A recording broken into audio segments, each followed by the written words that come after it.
अब अगला प्रैक्टिकल जो हम लोग करने जा रहे हैं वो ये है कि भाई अपने 500 लोग जो हरियाणा के हर गांव से होंगे।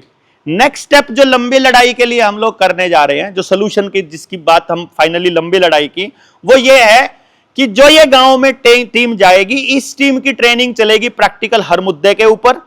मतलब एक एक पॉइंट अपना टेस्ट का मटेरियल, अपने टेस्ट का टॉपिक बताओ, उस टॉपिक के ऊपर आपकी ट्रेनिंग्स होंगी। सारी ट्रेनिंग्स ओनली फिजिकल होती हैं, कोई ऑनलाइन ट्रेनिंग नहीं होती है। कोई ऑनलाइन पे हमको कोई भरोसा नहीं है। 1 to 1 जब तक बैठकर बात नहीं करते, एक दूसरे के साथ बहस नहीं करते, एक दूसरे के साथ चर्चा नहीं करते, तब तक कुछ भी निकल कर नहीं आता है, और जब तक खुद वो निकलता नहीं है। इस दौरान 500 लोग पूरे हरियाणा में निकले। अब जो टारगेट है दिसंबर 2026 मैंने लास्ट दिन रखा हुआ है इस सामाजिक जीवन का, जिसमें मैं अभी जा रहा हूं हर गांव में, यानी जब तक टीम तैयार नहीं हो जाती। दिसंबर 2026 के बाद प्रैक्टिकली एक शिष्यकुल पे काम करना है। शिष्यकुल मतलब गुरुकुल के जैसा ही, जिसमें 14,000 बच्चे, यानी हर गांव से 2 योद्धा तैयार करने हैं। बेसिकली वो 8 साल की उम्र से हम लेंगे और उसको 15 साल तक तैयार करेंगे। बेसिकली हर गांव से 2 बच्चे, 2 स्पेशलिस्ट, क्योंकि हमारे पास टैलेंट रिकॉग्नाइज करने का पहले से ही फॉर्मूला ऑलरेडी अपने पास है। 10 गांव के पास 20 आदमी हो जाएंगे जो उस पूरे लॉजिक को समझेंगे। 10 गांव के पास 20 लोग, वो 20 बच्चों को तैयार करने में 15 साल लगाएंगे। शिष्यकुल का जो कॉन्सेप्ट है, जमीन है ऑलरेडी सारा पैरेलल में, लगभग 800 बीघा जमीन एक जगह पर ले ही जा चुकी है, राजस्थान के बीकानेर के इलाके में। टारगेट मिनिमम 1000 एकड़ जब तक होगी नहीं तब तक हम लोग उसको शुरू नहीं करेंगे, लेकिन काम चालू कर देंगे। आई होप तब तक हमारा हो जाएगा।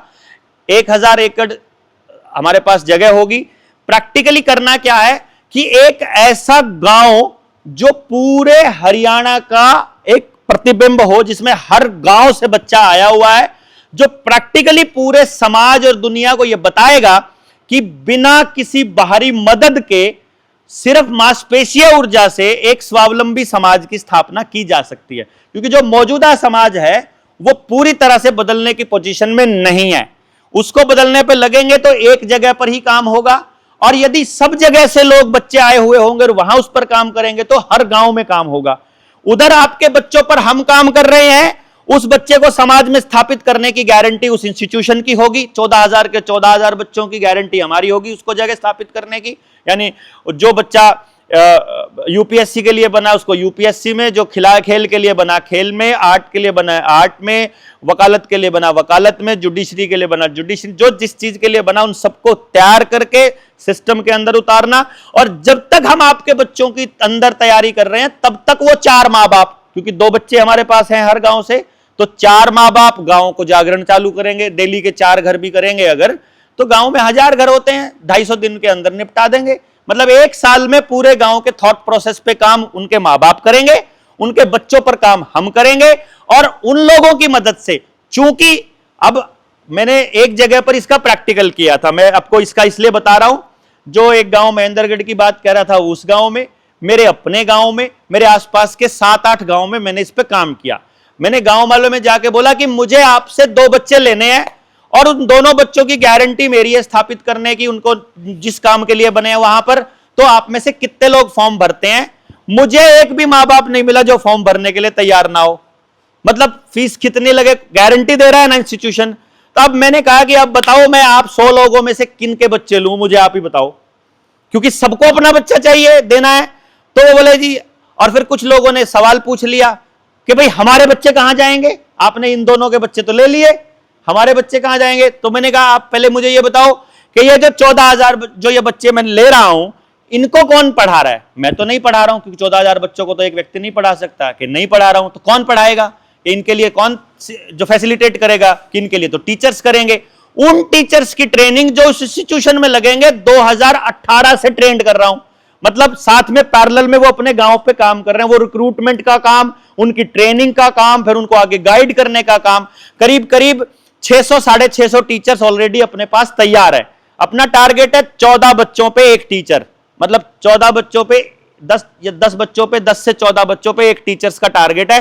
तो यानी 14,000 बच्चे यदि हमको लेने हैं तो 1000 लोग वहां पर उनको फैसिलिटेट करने के लिए चाहिएंगे। जो उसके अंदर ग्राम उद्योग वाले भी होंगे, जिसमें लघु उद्योग वाले भी होंगे, जिसमें खेती से जुड़ा प्रत्येक उद्योग, अपनी जरूरत से जुड़ा प्रत्येक उद्योग, जिसमें बंगाल के आर्टिस्ट भी कनेक्टेड है अपने साथ, जिसमें मध्य प्रदेश के किसान भी कनेक्टेड है जो देसी कपास पे काम करते हैं, जिस देसी कपास पे जो काम कर रहे हैं और खुद अपनी कपास को लेकर के अपने आपके संगठन में राजस्थान में कुछ लोग कपड़ा जो देसी किसान से ले रहे हैं वो भी कनेक्टेड है। गुजरात के बहुत सारे लोग इसके अंदर कनेक्टेड है जो ऑलरेडी इसके ऊपर काम कर रहे हैं, जो उस ट्रेनिंग का बहुत बड़ा पार्ट बनने वाले हैं। तो वो उधर शिष्यकुल पे काम चलेगा, इधर गांव पे काम चलेगा, इधर जागरण चलेगा। जैसे ही 7,000 गांवों से हमारे पास लोग तैयार होंगे, इन लोगों को फिर दूसरे स्टेट के अंदर उतारेंगे हर गांव में जाने के लिए, क्योंकि इस नेटवर्क हमारा बड़ा बन रहा है। बेसिकली इधर से अपना काम चल रहा है जो शॉर्ट टर्म थोड़ा थोड़ा चल गए, और उधर से चल रहा है लॉन्ग टर्म का।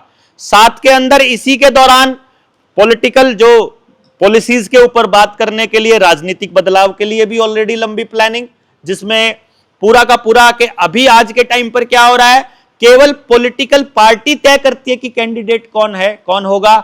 यहां पर हमने इसको पूरा अपने साथियों के साथ डिस्कशन किया, विच इज प्रैक्टिकली पॉसिबल, जिसको बहुत लंबा नहीं खींचूंगा मैं, जिसमें नीचे से कैंडिडेट तैयार होकर के आएगा। मतलब कोई भी आदमी ऊपर से तय नहीं करेगा, जैसे हम लोग तय कर रहे हैं कि समाज को क्या देना है।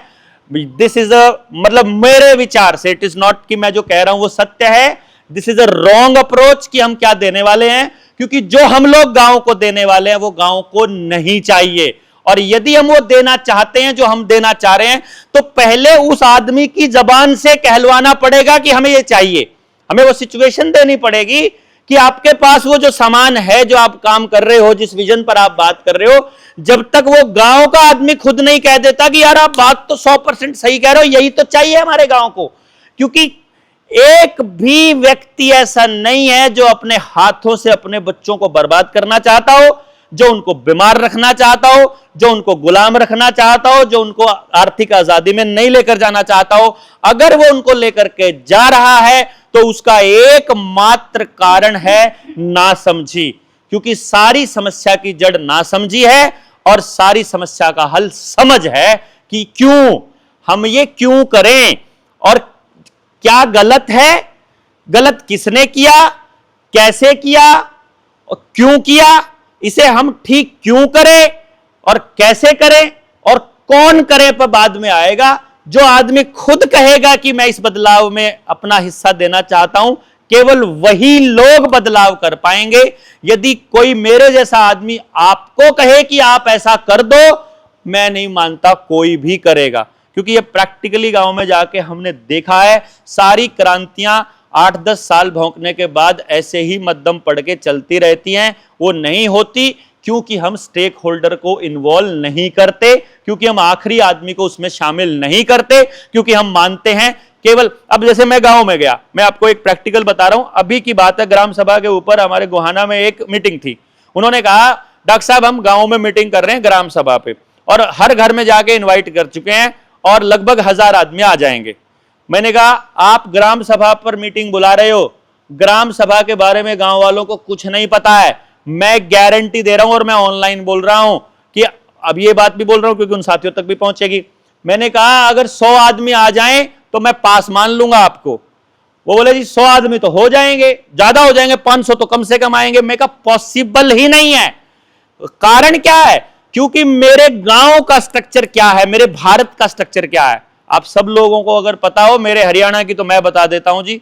अगर किसी के घर में चूल्हा न्योंद हो, सपरिवार बुलावा हो कि ब्याह है, शादी है पड़ोस में, और पता है कि जाना है, अपने घर में सुबह रोटी नहीं बनी है, पता है कि नहीं बनी है, नहा धो के बैठक में बैठ जाएगा कि बुलाने आएगा तब जाऊंगा। पता है कि जाना है, पता है कि वहीं खाना है, सारे परिवार की रोटी वहीं है, फिर भी बुलाने का इंतजार करेगा। नाई बुलाने आएगा तो बोलेगा दोबारा बुलाने आएगा तब जाऊंगा, दोबारा बुलाने आएगा तो कहेगा तीसरी बार बुलाने आएगा। क्यों जी, गलत तो नहीं कह रहे हो बाबा जी? हमारे यहां जहां जाना है वहां के लिए भी कम से कम 3 बार बुलाना पड़ता है जी। ये मेरे हरियाणा का कल्चर है, हैं? हाँ, ये हम तो अपने दोस्तों के यहाँ बिना बुलाए चले जाते हैं, अबे शादी चल रही। ये आपके दोस्तों के यहाँ जाते हो, आप दोस्तों के यहाँ हम भी चले जाते हैं, लेकिन ये हरियाणा का कल्चर बता रहा हूं, आप पंजाब का भी यही कल्चर है जो बिना बुलाए नहीं जाएंगे, जहां जाना है पहले से इनविटेशन पहले से है। और अगर कोई काम करना है वहां भट्टी पे जा गया, कुछ और करना है पड़ोस में, तो बात अलग है, अदरवाइज इनविटेशन के बिना हम नहीं जाएंगे। और एक बार इनवाइट हो गया तो दोबारा बुलाए बिना नहीं जाएंगे। तो आप सोच रहे हो कि जिसमें आपको तंत्र से लड़ाई लड़नी होगी, जिसमें आपको लड़ना होगा, वहां कोई बिना बुलाए आएगा। तो जब मैंने अपने टीम के साथियों से वहां बोला, क्योंकि वो ओवर कॉन्फिडेंट थे, उनको लग रहा था कि हमने बुलाया है तो जनता सरकार मोर्चा वाले हैं तो बुलाया है तो आएगा, मैं कहना भैया ऐसा नहीं होगा।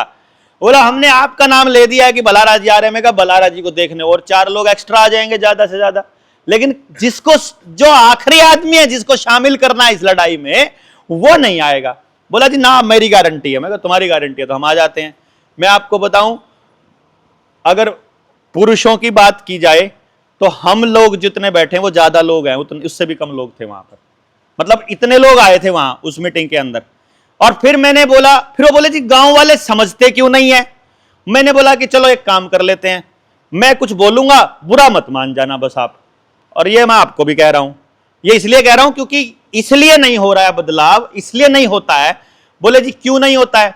मैंने कहा ये इसलिए नहीं हो रहा क्योंकि जो पहली लेयर का क्रांतिकारी है वो क्रांति नहीं कर सकता, जो काकड़े जी ने बोला था कि मैं जब बोल रहा हूं ना, जब मैं प्रैक्टिकली गांव में करने जाऊंगा तो मैं बोल नहीं पाऊंगा, और अगर मैं करने लगूंगा तो बता नहीं सकता, और बताने लग गया तो मैं कर नहीं सकता, क्योंकि फिर सारी जिंदगी बताने में गुजर जाएगी।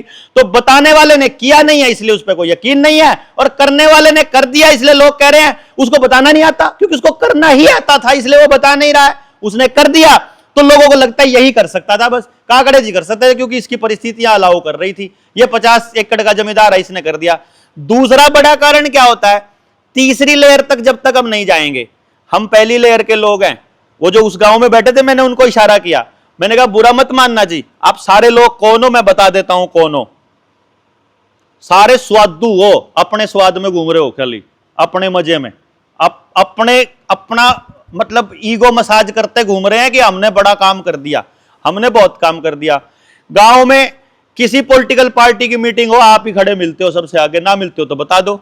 सारों में, तीनों में मिलते हो, चारों में आप किसी के नहीं और सारों की सुनते हो, सबकी सुनने जाते हो। सारे सामाजिक संगठनों की मीटिंग में आप जाते हो, सारी बातें करने भी जाते हो, सारी बातें सुनने भी आप ही जाते हो, सारी जगह आप ही जाते हो। ना जाते हो तो बता दो, कोई भी एक आदमी हो जो पॉलिटिकल विल या सामाजिक दर्द या उसके बिना का हो, तो जो आम आप में से कौन सा है जो एवं ही आया है, जो गांव से आया उठ के?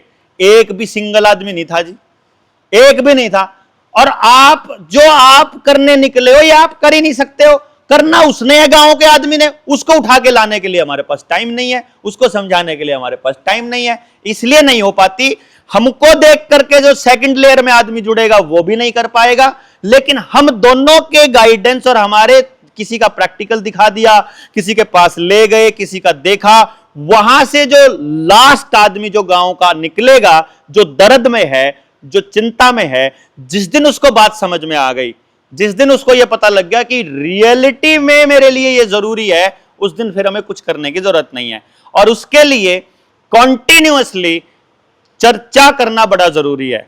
कॉन्टिन्यूअसली हर रोज कहीं ना कहीं किसी ना किसी मुद्दे पर चर्चा होती रहेगी, तो गांव के अंदर इसके ऊपर चर्चा, मतलब इसमें वो रहेगा।